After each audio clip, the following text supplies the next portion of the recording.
Indian military academy में कड़ी मेहनत करने के बाद कैप्टन विक्रम बत्रा एक आर्मी अफसर बन चुके थे।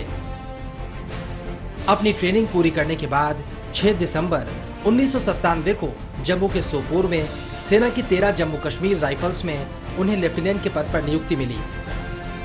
अपनी धुन के पक्के और अपने आप को और बेहतर बनाने में हमेशा जुटे रहने वाले कैप्टन विक्रम बत्रा ने कमांडो ट्रेनिंग भी पूरी कर ली और भी कई कोर्सेज पूरे किए जो उन्हें और उम्दा फौजी बना रहे थे। वक्त गुजरता रहा और अचानक एक दिन खबर आई। पाकिस्तानी सेना और घुसपैठिए उसी सांप की तरह भारत की सरहदों के अंदर घुस आए हैं जिसे बचपन में कैप्टन विक्रम बत्रा ने उसकी गुस्ताखी की सजा दी थी। इस बार भी खतरा मां को ही था। ऐसे में भारत माता का ये लाल चल पड़ा अपने साथियों के साथ पाकिस्तानियों को उनकी गुस्ताखियों का सबक सिखाने के लिए। कैप्टन विक्रम बत्रा की कंपनी भी कारगिल के युद्ध क्षेत्र की तरफ निकल पड़ी। कारगिल की ऊंची पहाड़ियों पर दुश्मन चढ़कर बैठ चुका था। अब देश के दुश्मनों को अपनी जमीन से बाहर निकालना था। 13 जम्मू कश्मीर राइफल्स के लेफ्टिनेंट विक्रम बत्रा को उनकी टुकड़ी के साथ कारगिल युद्ध में भेजा गया और इसके बाद वीरता और शौर्य की ऐसी ऐसी कहानियां सामने आईं जिन्हें रहते दुनिया तक याद किया जाएगा। युद्ध शुरू हो चुका था। भारत की सरहदों के अंदर चोटियों पर बेहद अच्छी पोजीशन पर पाकिस्तानी आकर बैठ गए थे। सबसे पहले विक्रम बत्रा की टीम ने हम और रॉकी नाप जैसे स्थानों को फतह किया और उनके शौर्य और पराक्रम को देखते हुए उन्हें युद्ध के बीच में ही लेफ्टिनेंट से कैप्टन के तौर पर प्रमोट कर दिया गया। कैप्टन विक्रम बत्रा पाकिस्तानियों के लिए काल साबित हो रहे थे और इसी बीच कैप्टन विक्रम बत्रा को दी गई एक अहम जिम्मेदारी 5140 चोटी से दुश्मनों को बाहर निकालने की जिम्मेदारी। यह बेहद दुर्गम क्षेत्र था। विक्रम बत्रा अपने साथियों के साथ मिशन पर निकले। दुश्मन काफी मजबूत स्थिति में था, लेकिन विक्रम बत्रा और उनके साथियों ने बेहद आक्रामक जंग लड़ते हुए दुश्मनों को मार गिराया।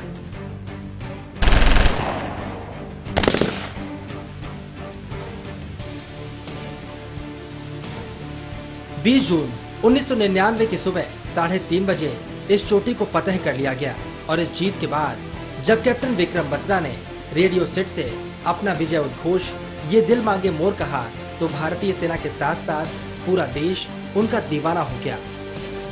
Point of time, we knew that we would have been the pinpoint target for them. Either we would have been there or they would have been there.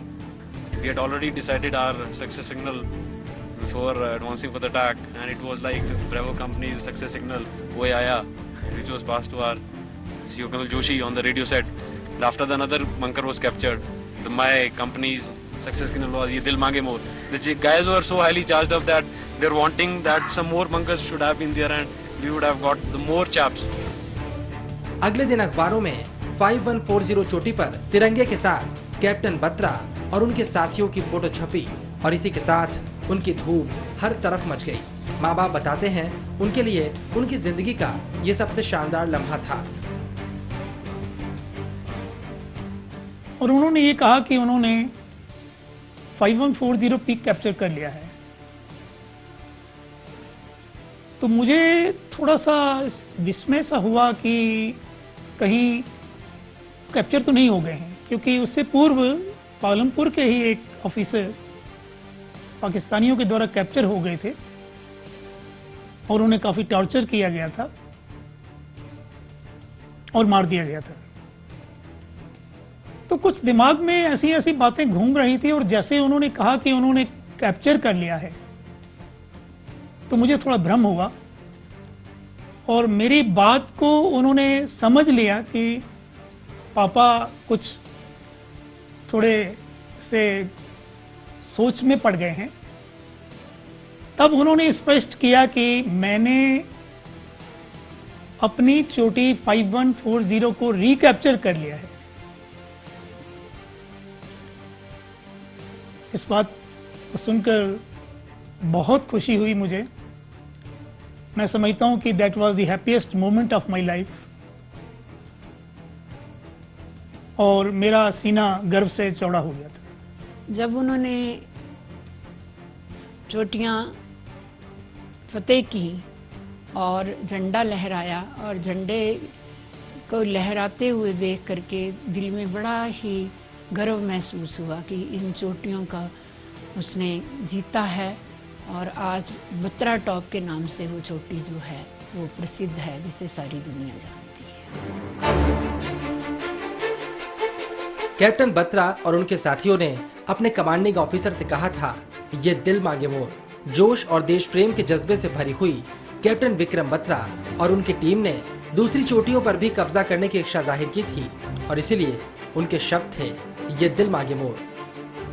वो लड़ाई के मैदान में था, तो सैटेलाइट के थ्रू फोन पे बात हुई थी, तो मैंने उसे ऐसा पूछा कि वहाँ कैसा महसूस कर रहे हो, तो कहता बहुत मज़े में हूँ। जबकि लड़ाई में मज़े की बात क्या, लेकिन उसको तो ऐसा लग रहा था जैसे वो क्रिकेट के छक्के जीत रहा हो, छक्के कर रहा हो।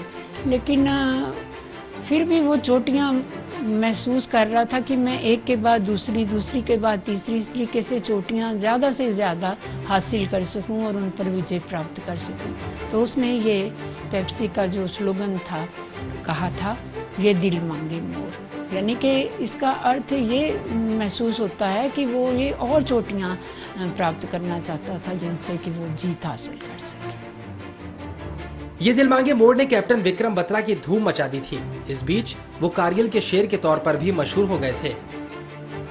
दुश्मनों को फाड़ कर रख देने का जज्बा रखने वाले कैप्टन विक्रम बत्रा को कारगिल का शेर भी कहा जाता है, और इसके पीछे की कहानी भी बेहद दिलचस्प है।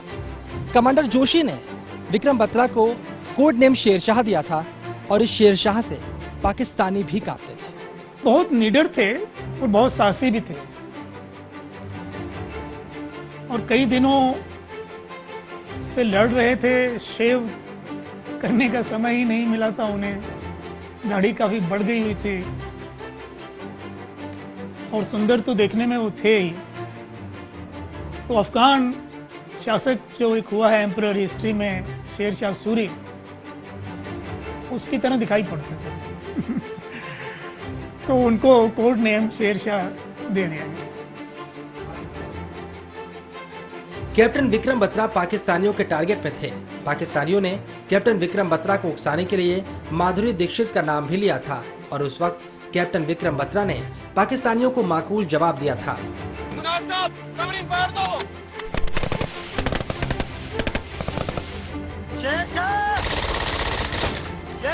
तेरा काम था, शेरशाह नाम रखने से कोई शेर नहीं बन जाता।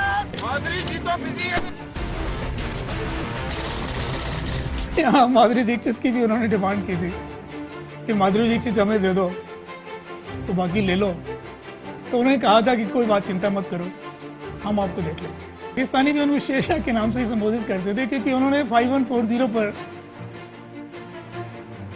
7 लोगों को मारा था, 7 दुश्मनों को। इसके अलावा कुछ भाग गए थे, कुछ चोटियों से गिरकर मर गए थे। और प्रायः उनकी बात दुश्मन के जो कमांडर होते थे उनसे रेडियो सेट पर होती रहती थी।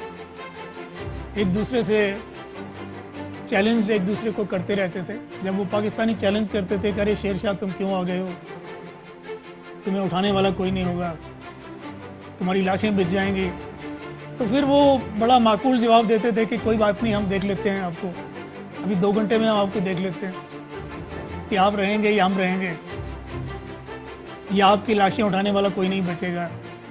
तो इस प्रकार की वार्ता उनकी दुश्मनों के साथ रेडियो सेट पर होती रहती है। कैप्टन बत्रा ने कहा था, ये दिल मांगे मोर, और उन पर इंडियन आर्मी का भरोसा भी काफी ज्यादा था। इसके बाद कैप्टन विक्रम बत्रा को दी गई एक और अहम जिम्मेदारी, 4875 को अपने कब्जे में लेने की जिम्मेदारी।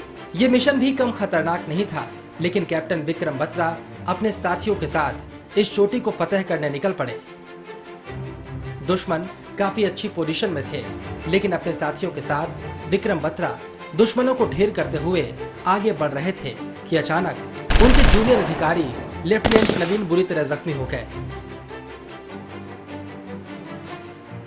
अपनी जान पर खेलकर दूसरों की जान बचाने का जज्बा ही इंडियन आर्मी को दुनिया की सबसे बेहतरीन फोर्सेस में से एक बनाता है। कैप्टन विक्रम बत्रा ने भी अपने साथी को बचाते हुए शहादत दी थी। इस लड़ाई में कैप्टन विक्रम बत्रा के साथ मौजूद सूबेदार रघुनाथ ने श्री जीएल बत्रा को पूरी कहानी खुद सुनाई थी। लेफ्टिनेंट नवीन के जख्मी होने के बाद सूबेदार रघुनाथ उन्हें बचाने के लिए बंकर से निकले, लेकिन कैप्टन विक्रम बत्रा ने उन्हें ये कहकर पीछे खींच दिया कि वो बाल बच्चेदार हैं।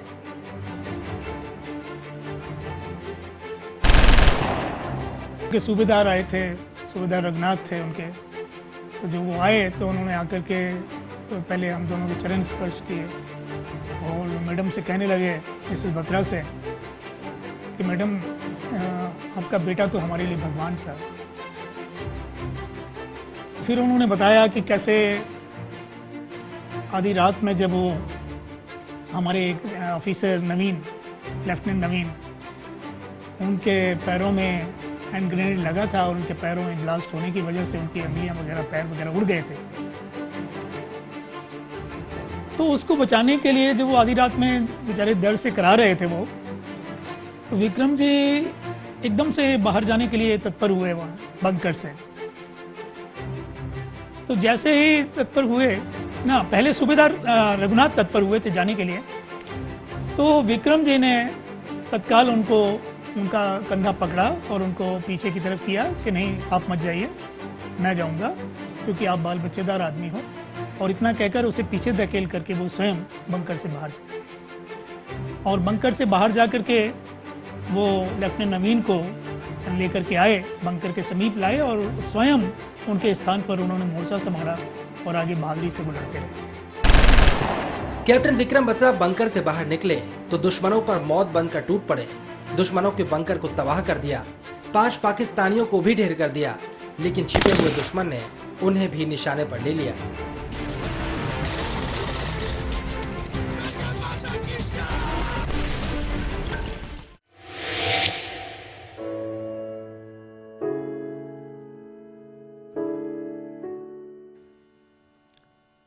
वहां पर उन्होंने 5 लोगों को मारा अकेले ही और उनके 2 बंकरों को डिस्ट्रॉय किया हैंड ग्रेनेड के द्वारा। लेकिन कहीं कोई दुश्मन छिपा हुआ था जिसने उनको टारगेट किया और बुलेट उनके सीने में आकर लगा। इस प्रकार से वहां उनकी शहादत हुई। कैप्टन विक्रम बत्रा की वीरता और पराक्रम की वजह से चोटी 4875 तो कब्जे में आ गई, लेकिन इसकी कीमत थी एक महायोद्धा की शहादत। बाद में कमांडिंग ऑफिसर ने यह जीत कैप्टन विक्रम बत्रा को समर्पित की। 4875 पर बड़ी शान से तिरंगा लहरा रहा था, लेकिन इस जीत का जश्न मनाने के लिए इस जीत का सबसे बड़ा हीरो मौजूद नहीं था। 7 जुलाई 1999 का दिन बत्रा परिवार के घर दुखों का पहाड़ टूट पड़ा।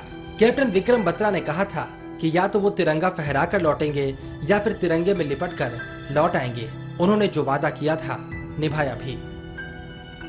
पालमपुर में जब शहीद को आखिरी विदाई दी गई तो हर आम और खास मौजूद थे। हजारों लोगों ने नम आंखों से अपने सपूत को विदा किया। 26 जनवरी 2000 को गणतंत्र दिवस के मौके पर कारगिल के इस वीर को देश के सर्वोच्च युद्ध सम्मान परमवीर चक्र से सम्मानित किया गया। पिता ने बेटे को मिला ये सम्मान राष्ट्रपति से हासिल किया। उस समय तो मैं गौरवान्वित महसूस कर रहा था कि आज हमारे बच्चे ने हमें इस मुकाम पर पहुंचा दिया कि मैं एक इतने बड़े देश के राष्ट्रपति से उनके बिहाफ पर इतना बड़ा अवार्ड, सम्मान प्राप्त कर रहा हूं। लेकिन जैसे ही मैं वहां से उतरा मंच से उस अवार्ड को प्राप्त करने के बाद और अपने निवास की ओर प्रस्थान किया तो अनायास मेरी आंखों में आंसू छलक रहे थे कि काश मेरा बेटा जीवित होता और वो इस सम्मान को प्राप्त करता और उसे जीवन में ये सम्मान प्राप्त होता तो बात कुछ और होती। मेरा छोटा बेटा साथ ही था, विशाल, तो उसने पूछा मुझसे कि डैडी आप अचानक से इतने इमोशनल क्यों हो गए, क्यों आंसू आ गए? तो मैंने बताया बेटा कि काश वो खुद इसको प्राप्त करता तो मेरे लिए और भी अधिक गौरव की बात होनी थी। कैप्टन विक्रम बत्रा महज 25 साल की उम्र में माता पिता, भाई बहन, दोस्तों सभी को अकेला छोड़ अपने मिशन को कंप्लीट करके इस दुनिया से रुखसत हो गए। लेकिन उन्होंने किसी से लौट कर आने का वादा किया था और वो आज भी उनका इंतजार कर रही है। हम उस दौर में जी रहे हैं जिसमें जिन हाथों को प्यार की जमानत समझा जाता है, मतलब निकलने पर वो किसी और की अमानत बन जाते हैं। वो छोटे से ब्रेक का है, लेकिन ब्रेक के बाद मैं आपको सुनाऊंगा शहीद कैप्टन विक्रम बत्रा की प्रेम कहानी, और इसे सुनने के बाद आपको मालूम चलेगा प्यार में बलिदान देना किसे कहते हैं।